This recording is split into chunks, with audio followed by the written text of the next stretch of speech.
जो लड़के पहलोठों में जन्म लेते थे, पहलोठे का मतलब घर में सबसे बड़ा, उनके पास बहुत सारे अधिकार होते थे। बाप के मरने के बाद सारी प्रॉपर्टी, घर की चाबियां वगैरह वगैरह बहुत सारी बातें जो हैं वो बेटे को मिल जाती थी। और ये सारे अधिकार इसहाक के बाद एसाव को मिलने थे, क्योंकि एसाव बड़ा था और याकूब छोटा था। पर बाइबल ऐसा बताती है कि याकूब जो था वो हमेशा से चाहता था कि घर का बड़ा वो बने, और वो हमेशा इस बात की तलाश में रहता था कि वो कैसे न कैसे अपने घर के अंदर अपने बाप के मरने के बाद वो पद हासिल कर ले। मैं आपको बताना चाहता हूं, बड़ा बनने की आत्मा मसीहत के अंदर आज नहीं बरसों पहले से आई है। मैं आपको बताना चाहता हूं, आज बहुत सारे जो लोग हैं वो प्रभु में रहकर भी बहुत बड़े बनना चाहते हैं। बहुत बड़े बड़े टाइटल से वो प्यार करते हैं कि मुझे इस नाम से पुकारो, उस नाम से पुकारो, मुझे ये कहो, मुझे वो कहो। मैं आपको कहना चाहता हूं मेरे भाइयों, मेरी बहनों, इस बात को याद रखिए। शैतान जो था वो स्वर्ग से नीचे इसलिए गिराया गया था क्योंकि वो बड़ा बनना चाह रहा था। और जानते हैं जब वो नीचे गिरा तो उसने आदम को क्या कहा था?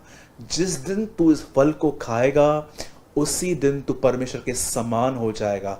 अब वो अपना सेम पॉइजन जो था वो आदम के अंदर डालने की कोशिश कर रहा था कि छोटा क्यों है, बड़ा बन के रहे।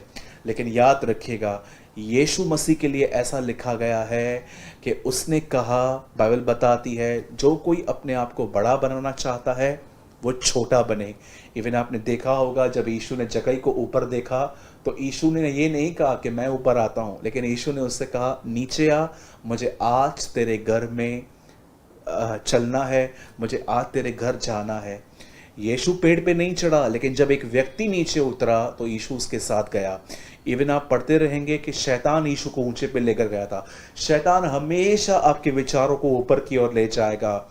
तू बहुत बड़ा है, तेरे बगैर तो कुछ हो नहीं सकता, बहुत सारी चीजें वो आपके अंदर डालेगा। लेकिन मैं आपको बताना चाहता हूं, यही बातें आपके गिरने का कारण बनती हैं।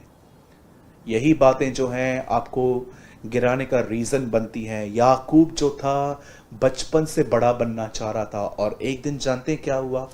वचन कहता है एसाव भूखा था, और जैसे वो आया याकूब ने उसे कुछ खाने के लिए ऑफर किया, और एसाव ने कहा प्लीज मुझे दे। तब याकूब ने उसे एक बात कही, मैं तुझे ये तब दूंगा जब तू अपना अधिकार मुझे देगा।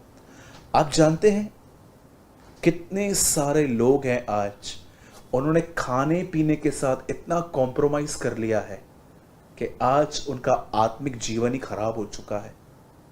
आप जानते हैं इस बात को? आप में से बहुत सारे लोगों की जानते हो प्रेयर लाइफ क्यों डाउन है? क्योंकि आप लेजी हैं। और आप जानते हैं आप लेजी क्यों है, आप इतना क्यों सोते हैं? क्योंकि आपको खाने पीने पर कोई कंट्रोल नहीं है। याद रखिएगा, यीशु मसीह की पहली परीक्षा खाने पर थी। उसने कहा पत्थर को रोटी बना, और यीशु ने कहा नहीं, मेरे लिए सबसे पहली चीज रोटी नहीं है, खुदावन को सुनना है। याद रखिएगा, आपके लाइफ में सबसे पहली चीज यही होनी चाहिए। कभी भी प्रभु और आपके बीच में खाने को मत लाइए।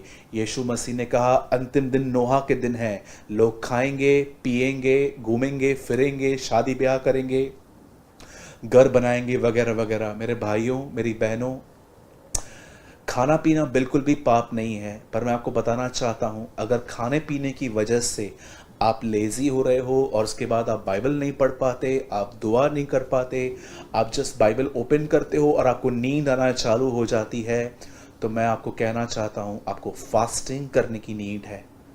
इस लड़के ने खाने पीने की वजह से कॉम्प्रोमाइज़ किया, और जानते हैं इसने क्या कहा? इसने कहा मैं तुझे दे दूंगा अगर तू मुझे पहलोठेपन का, फर्स्ट बॉर्न की जो अथॉरिटी है वो मुझे दे। उससे जानते क्या कहा? मैं क्या करूंगा इसका, तू ले ले और मुझे ये दे दे सूप जो भी तूने बनाया है।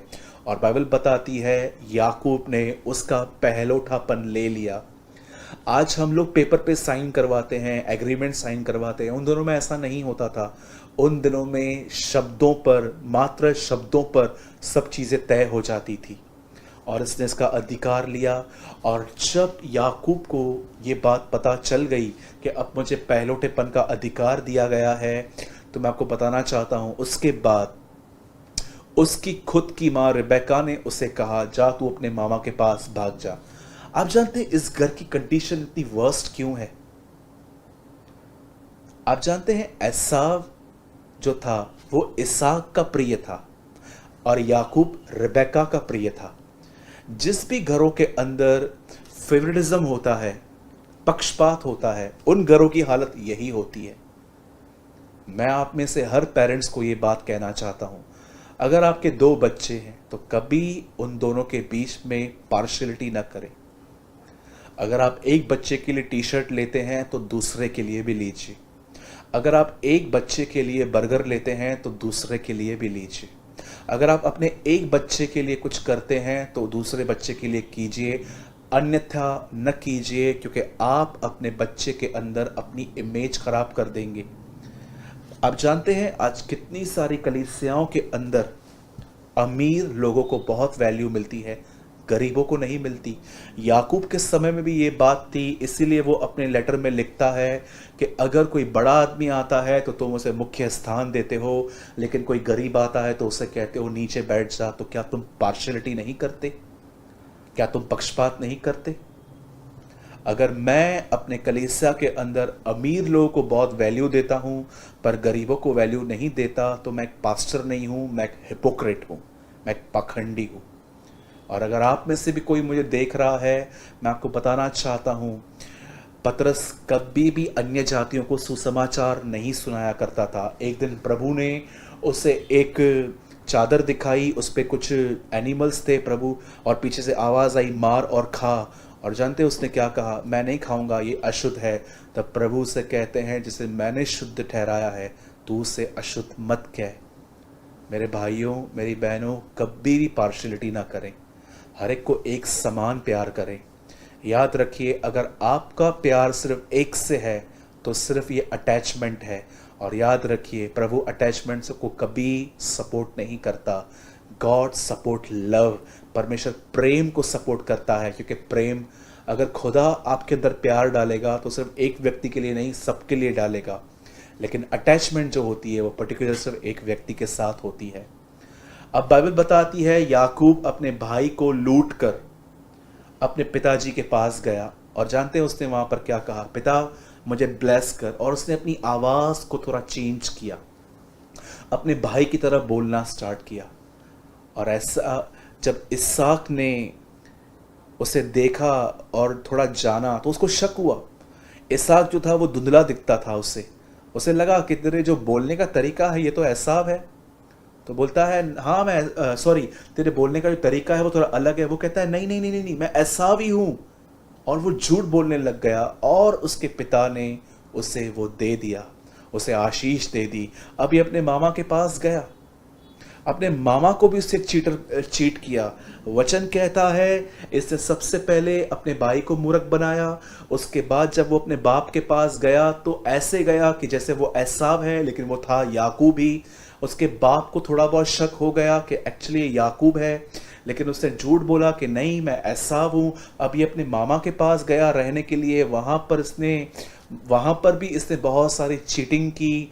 और मैं आपको बताना चाहता हूँ मेरे भाइयों, मेरी बहनों, जब यही आदमी जिसका नाम याकूब था, बाइबल बताती है जब ये अपने घर की तरफ वापस लौट रहा था, एक दिन आया जब परमेश्वर से उसकी मुलाकात हुई।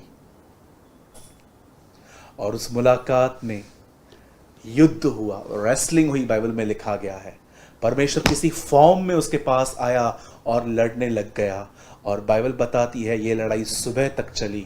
और जब परमेश्वर वापस अपने घर में जा ही रहा था, जानते हैं बाइबल क्या बताती है? याकूब ने उसका पैर पकड़ा और कहा, मुझे आशीष दे, ब्लेस मी। तब आशीष देने से पहले परमेश्वर ने उससे एक बात पूछी, तेरा नाम क्या है?